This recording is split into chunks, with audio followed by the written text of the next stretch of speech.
ஒருவேளை உங்க கெனேடிய அகதி கோரிக்கை நிராகரிக்கப்பட்டா என்ன ஆகும்? இதுதான் இன்னைக்கு நம்ம பார்க்க போற முக்கியமான கேள்வி. So long as an appeal is filed on time to the Refugee Appeal Division of a negative decision, you can benefit from a stay. கனடாவிலே ஒருவர் அகதி தஞ்ச கோரிக்கை முன்வைத்து அந்த கோரிக்கை நிராகரிக்கப்பட்டால் அவருக்கு இருக்கின்ற தெரிவுகள் என்ன என்பது தொடர்பாக குடிவரவு மற்றும் அகதிகள் தொடர்பான சிரேஷ்ட வழக்கறிஞர் யாசின் ரசாக் அவர்களிடம் வினவிய போது அவர் வழங்கிய பதிலை நோட்புக் எல்எம் என்கின்ற ஏஐ கருவியின் துணையோடு தமிழ்படுத்தி இருக்கின்றேன். வணக்கம், வாங்க. இன்னைக்கு நாம எதை பத்தி பார்க்க போறோம்னா, கனடால ஒருத்தரோட அகதி கோரிக்கை முதல்ல நிராகரிக்கப்பட்டா அதுக்கப்புறம் அவங்க என்னென்ன சட்டப்படிகளை சந்திக்க வேண்டியிருக்கும்னு ஒரு நிபுணரோட விளக்கத்தின் அடிப்படையில தெளிவா புரிஞ்சுக்க போறோம். சரி, ஒருவேளை உங்க கெனேடிய அகதி கோரிக்கை நிராகரிக்கப்பட்டா என்ன ஆகும்? இதுதான் இன்னைக்கு நம்ம பார்க்க போற முக்கியமான கேள்வி. இல்லைன்னு ஒரு பதில் வர்றது கேட்கவே ரொம்ப கஷ்டமான விஷயம்தான். ஆனா ஒன்று நல்லா தெரிஞ்சுக்கோங்க, அதோட எல்லாம் முடிஞ்சு போச்சுன்னு அர்த்தம் கிடையாது. நிராகரிப்புக்கு அப்புறம் என்னென்ன நடக்கும்னு ஒரு சின்ன ரோட் மேப் மாதிரி பார்க்கலாம், சரியா? முதல்ல ஆரம்ப நிராகரிப்புல இருந்து கடைசி வாய்ப்புகள் வரைக்கும் ஒவ்வொரு படியா நாம விளக்கமா பார்க்க போறோம். சரி, முதல் கட்டத்துக்குள்ள போலாம். ஒருத்தருக்கு நெகட்டிவ் முடிவு வந்தா அந்த நிமிஷத்துல இருந்து அடுத்து என்ன நடக்கும் அதை பத்தி தான் இப்ப பார்க்க போறோம். முதல்ல ஒன்னு புரிஞ்சுக்கோங்க, ஒரு நிராகரிப்பு வந்தா அதோட எல்லாம் முடிஞ்சு போச்சுன்னு அர்த்தம் இல்ல. கனடாவோட சட்ட அமைப்புல ஒரு முடிவை மறுபரிசீலனை செய்யறதுக்குன்னே அடுத்தடுத்து சில வழிகளை வச்சிருக்காங்க.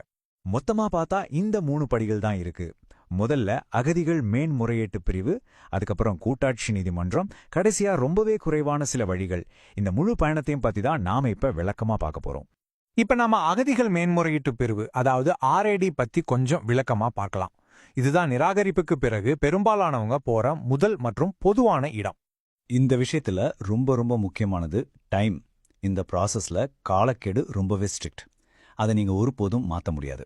அதனால உடனடியா செயல்படுறது ரொம்பவே அவசியம். எவ்வளவு நாள் தெரியுவா? வெறும் 15 நாள் தான்.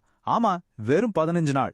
உங்களுக்கு டிசிஷன் கிடைச்சதுல இருந்து 2 வாரத்துக்குள்ள நீங்க அப்பீல் பண்ணி ஆகணும். அதனால கொஞ்சம் கூட தாமதிக்கவே கூடாது. நீங்க சரியான நேரத்துக்குள்ள அப்பீல் பண்ணிட்டீங்கன்னா ஒரு பெரிய நன்மை இருக்கு.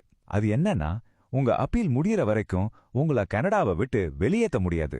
இதுக்கு பேரு தான் நாடு கடத்தலிலிருந்து தடை. சரி, இந்த ராட் பத்தி சில முக்கியமான விஷயங்களை தெரிஞ்சுக்கலாம். இது பெரும்பாலும் எழுத்து மூலமா நடக்கிற ஒரு அப்பீல். நேர்ல போய் ஆஜராகிறது ரொம்பவே கம்மி. இது கொஞ்சம் சிக்கலான ப்ராசஸ்ங்கிறதால ஒரு வழக்கறிஞரோட உதவி கண்டிப்பா தேவைப்படும். ஆனா எல்லாருமே இதுக்கு விண்ணப்பிக்க முடியாது. உதாரணத்துக்கு, பாதுகாப்பான 3ஆம் நாட்டு ஒப்பந்தத்தின் கீழ் வர்றவங்க இதுக்கு தகுதி இல்லாதவங்க. சரி, ராட்ல தோத்துட்டாலோ இல்ல அதுக்கு தகுதி இல்லாம போனாலோ அடுத்த வழி என்ன? அதுதான் கூட்டாட்சி நீதிமன்றம். இதுக்கு பேரு நீதித்துறை ஆய்வு. இதுல ஒரு பெரிய வித்தியாசம் இருக்கு, நல்லா கவனிங்க. ஆர்ஐடி முதல் முடிவு சரியா தப்பா அப்படின்னு வழக்கின் தகுதிகளை மறுபடியும் பார்க்கும். ஆனா ஃபெடரல் கோர்ட் அப்படி இல்ல. அது அந்த முடிவு எடுக்கப்பட்ட முறை சட்டப்படி சரியா இருந்துச்சா, அதுல ஏதாவது நடைமுறை பிழைகள் இருக்கான்னு மட்டும்தான் பார்க்கும். இத பத்தி ஒரு அகதிகள் வழக்கறிஞர் யாஸ்மின் ரசாக் என்ன சொல்றாங்கன்னு கேளுங்க. அவங்க சொல்ற மாதிரி இந்த கட்டத்துல நீங்க எந்த புது சான்றுகளையுமே சமர்ப்பிக்க முடியாது. ஏற்கனவே என்ன ஃபைல்ல இருக்கோ அதை வச்சுதான் முடிவெடுக்கப்படும். ஆனா இங்க ஒரு பெரிய சிக்கல் இருக்கு, டைம். கோர்ட்ல வழக்குகள் மலை போல குவிஞ்சு கிடக்கிறதால முடிவு வர்றதுக்கு 1 வருஷம் இல்ல அதுக்கு மேலேயும் ஆகலாம். அதனால ரொம்பவே பொறுமையா காத்திருக்க வேண்டியிருக்கும். ஒருவேளை ஃபெடரல் கோர்ட்டும் வழக்க தள்ளுபடி செஞ்சிட்டா அப்போ என்ன நடக்கும்? ரொம்பவே கஷ்டமான ஒரு நிலைமை தான். அதை பத்தி பார்க்கலாம். ஆமா, துரதிர்ஷ்டமா கூட்டாட்சி நீதிமன்றமும் உங்க கோரிக்கையை நிராகரிச்சிட்டா அகதி கோரிக்கைக்கான சட்ட ரீதியான பயணம் இதோட முடிவுக்கு வந்துருச்சுன்னு தான் அர்த்தம். ஒரு வழக்க திரும்பவும் துறக்க முடியுமான்னு கேட்டா அதை கிட்டத்தட்ட இல்லைன்னு தான் சொல்லணும். ஏதாச்சும் மிகப்பெரிய நடைமுறை பிழை நடந்திருந்தா மட்டும்தான். அதுவும் ரொம்ப அரிதா நடக்கும். அதனால அதை ஒரு நிலையான வாய்ப்பா நினைக்க முடியாது. சரி, அகதி கோரிக்கைக்கான வழி முடிஞ்சாலும் இன்னும் சில ரொம்பவே வரையறுக்கப்பட்ட வழிகள் இருக்கு. அது என்னன்னு கடைசி பகுதியில பார்க்கலாம். முக்கியமா 2 வழிகள் இருக்கு. ஒன்னு PRA, அதாவது நாடு கடத்தலுக்கு முந்தைய இடர் மதிப்பீடு. இன்னொன்னு HNC, அதாவது மனிதாபிமான மற்றும் இரக்க அடிப்படையிலான விண்ணப்பம். PRAக்கும் HNCக்கும் நிறைய வித்தியாசம் இருக்கு.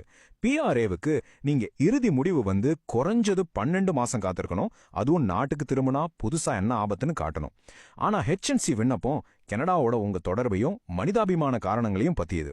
ஆனா அதோட காத்திருப்பு காலம் ரொம்பவே அதிகம். சில சமயம் 10 வருஷம் கூட ஆகுது. இது ஒரு பெரிய சவால். இன்னொரு முக்கியமான விஷயம், இந்த PRA, HNCலாம் உங்க பழைய வழக்கின் அடுத்த கட்ட அப்பீல் கிடையாது. இதுங்க ரெண்டுமே முற்றிலும் புது தனித்தனி விண்ணப்பங்கள். அதுக்குன்னு தனியா கடுமையான விதிகள் இருக்கு. இத நல்லா ஞாபகம் வச்சுக்கணும். மொத்தத்துல நாம என்ன புரிஞ்சுக்கணும்னா, நிராகரிப்புக்கு பிறகான பாதை ரொம்ப நீளமானது, சிக்கலானது தான். ஆனா ஒவ்வொரு ஸ்டேஜ்லயும் என்ன நடக்கும், அதுக்கான காலக்கடி என்னன்னு தெரிஞ்சு வச்சுக்கிறது தான் இந்த பயணத்தை சமாளிக்கிறதுக்கான முதல் படி. அறிவு தான் இங்க உங்களுக்கு மிகப்பெரிய பலம். சரி, இவ்ளோ விஷயங்களையும் பார்த்தோம். கடைசியா உங்களுக்கு ஒரு கேள்வி. இந்த முழு பயணத்திலையும் ஒவ்வொரு படியிலையும் ஒருத்தர் முக்கியமா கவனிக்க வேண்டிய ஒரே ஒரு விஷயம் எதுன்னு நீங்க நினைக்கிறீங்க? கொஞ்சம் யோசிச்சு பாருங்க. அந்த நோட்புக் எல்எம் தமிழாக்கத்தின் பின்னர் நீங்கள் யாசின் ரசாக் அவர்களுடைய ஆங்கில பதிலை நேரடியாக காண வேண்டுமென்றாலும் நீங்கள் கண்டு விளக்கத்தை பெற்றுக்கொள்ள முடியும். No, in the worst case scenario, if a person's asylum case is denied or rejected at the first instance, what are the available option, next steps? What are the ways they can go one by one? You take us through what will happen after the rejection. Where should they go? Then what will happen? That got rejected. To take us through a journey. Yeah, for sure. There's different things that can happen because it depends on, for example, it depends on how the person entered the country. You know, if you entered the country at the border with the United States, and if your claim was made as an exception to the Safe Third Country Agreement, which we have with the U.S., then